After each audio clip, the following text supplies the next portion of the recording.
Time to leave this anchorage. We were only here for one night, and yeah, it's getting a little, it's kind of busy, like there's a lot of boats going in and out, and also it's a bit rolly in here, so yeah. Dad's in the back there somewhere. And scooting along.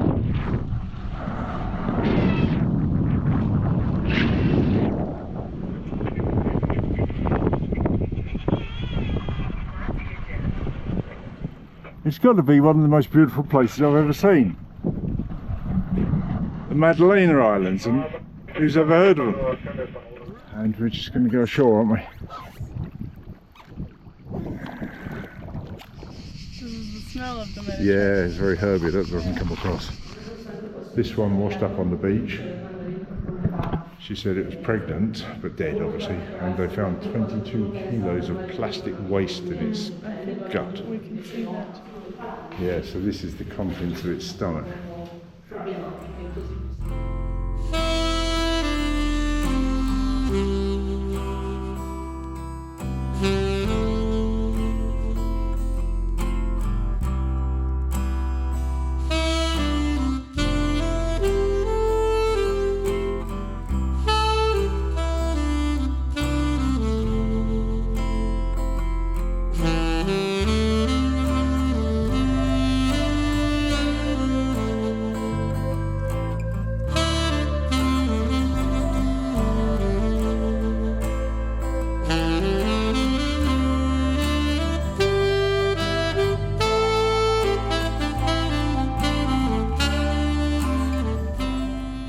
Today's quest is to get off. There's a shop that we can get to, we think. Hazel sussed it all out. So it's been about a week and a half since I was last at a shop, and Hazel a bit longer, I think. So doesn't mean we're out of food, we've still got a bit, but it's nice to top up. So this involves rowing ashore, walking a distance to a bus stop, getting the bus which goes across the bridge to La Madalena Island, the main island here. And there's a shop there, and then we should be able to get the bus back with a few supplies. Should be interesting at the very least, a bit of an adventure. Let's go! It's kind of cool to go shopping like this from quite a remote anchorage. There's nothing there. Yeah. To walk into this tiny little town and catch a bus Yeah. to the big town. Yeah. So we've caught the earlier bus, haven't we?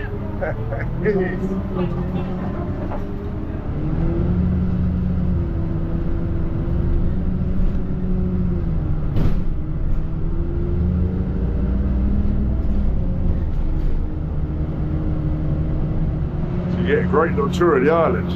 $1.50 a person for the bus into the city, Madalena, and get to see the sights. Wonderful.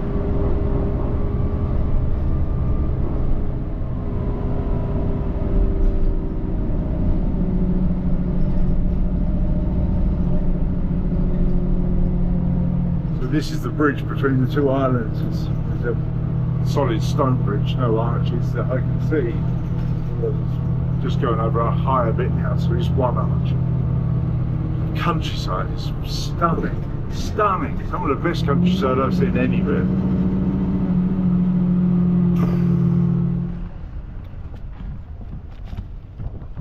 There's water on that dock there.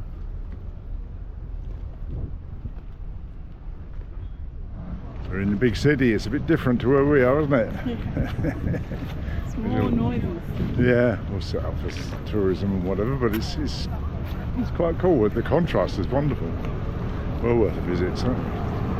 La Madalena.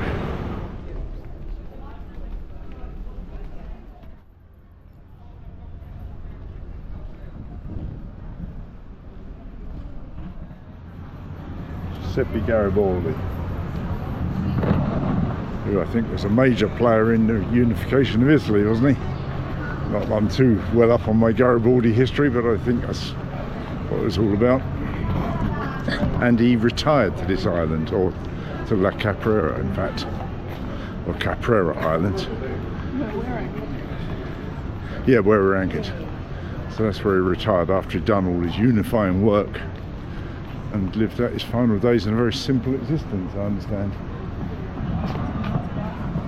So this is the La Maddalena Marina, isn't it, Hazel? Yeah. And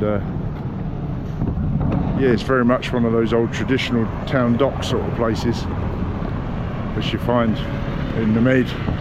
A lot of this in Greece. Isn't it lovely?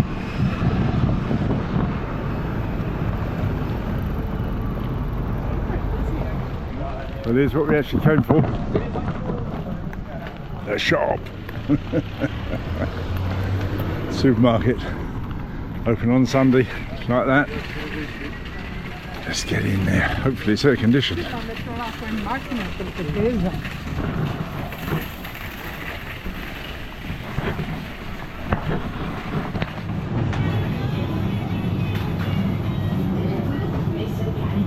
Nice and colourful, isn't it?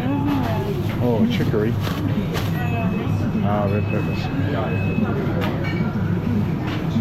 Those, they're lovely. Here we are back on the island. Yeah. Caprera. So the bus came, we waited seconds till the bus, yeah, till the bus came.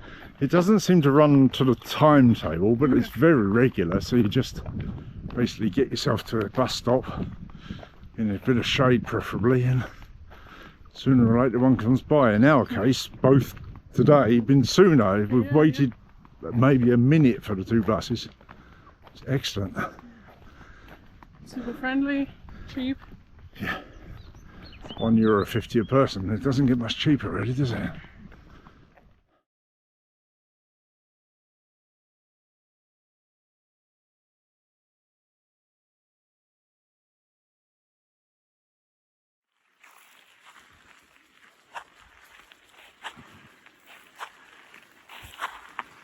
You know why they call this island Caprera?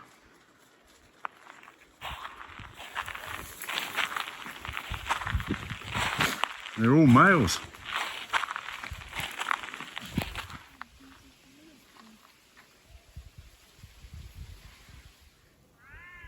You look good up there. That's a good spot for your goat. King of the castle.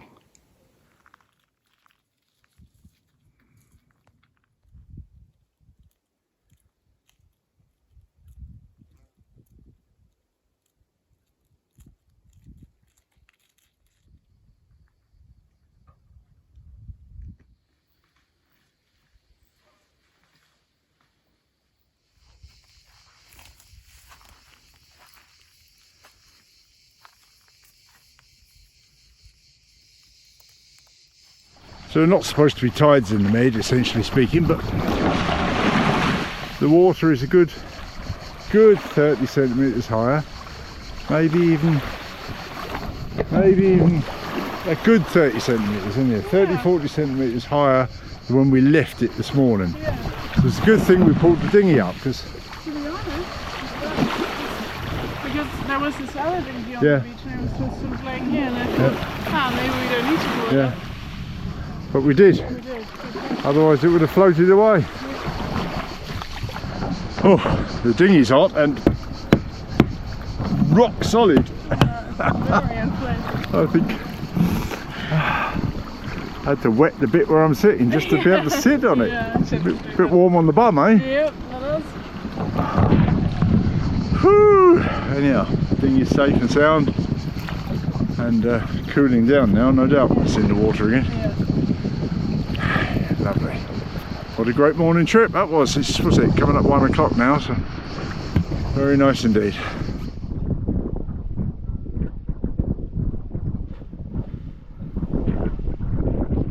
It's time for a swim.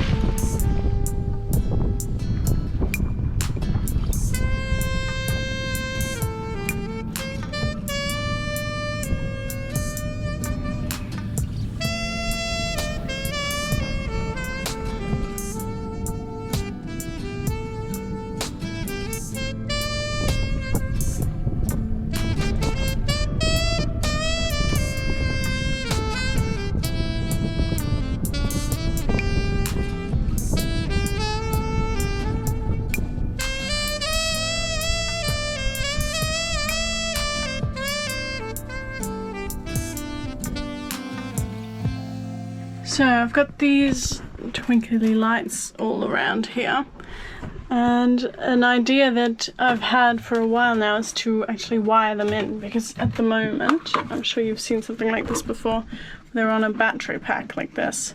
I would really love to have them on a switch,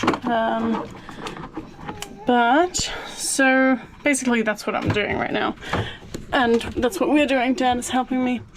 I've just fed a wire through this hole that I drilled into the back of the hanging locker and into this chocolate block, the same one that the goose neck light is connected to. So it's all connected into the positives of the cabin lights.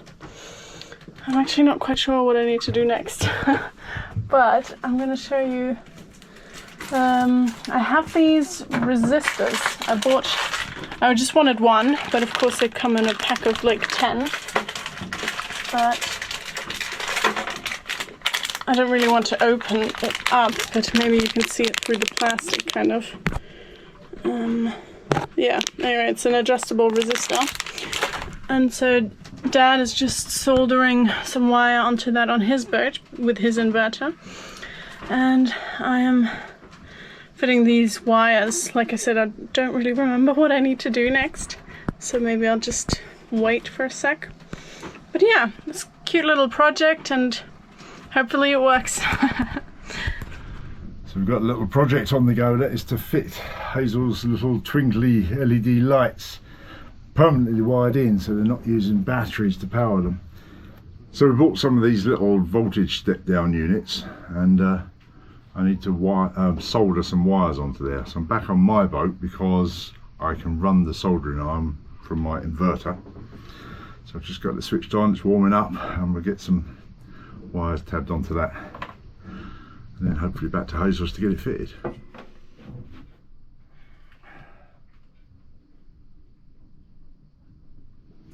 That's what we've got.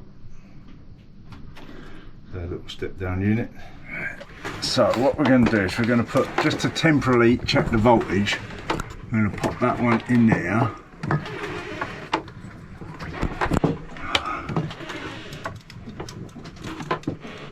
So one of the positive wires has gone into the other side of the switch, just to make that clear. Yeah. This is the resistor that I was talking about earlier. Yeah. So the green needs to go to a negative somewhere. Not that green there, that green there. So you've got to find the negative with that one.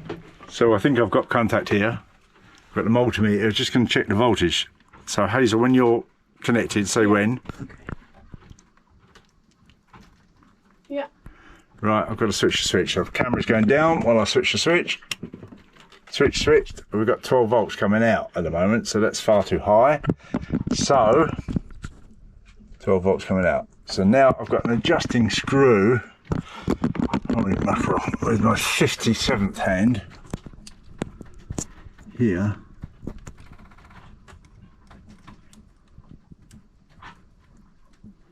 Which should really adjust the voltage out. 4.5 volts. So it's that wee screw on the blue variable there. Took a lot of turning, didn't it? It did, yeah. Yeah, a lot of turning. But anyhow, 4.5 volts. So that should be good. Next step. So there's the light switch. And Hazel's in there connecting the negative side up in the cupboard from hell. Yeah. Well, it's a lovely cupboard. It's just a bit narrow, isn't it? Yeah, you can't really get 2 arms in there, which makes it a bit difficult. Yeah. So these are Hazel's twinkly lights. Here's our switch. Ta-da! Look at that, that's nice, isn't it? Wired into the house batteries. That has worked really well. So it was a bit breezy yesterday, but it's all settled down overnight. And it's about 8:30 in the morning now. It's the Anchorage. This is the one on the very south side of the island of Caprera. That way we're looking towards what we call mainland Sardinia, shall we? The island of Sardinia itself, and this way of course is all Caprera. And it's nice and calm now.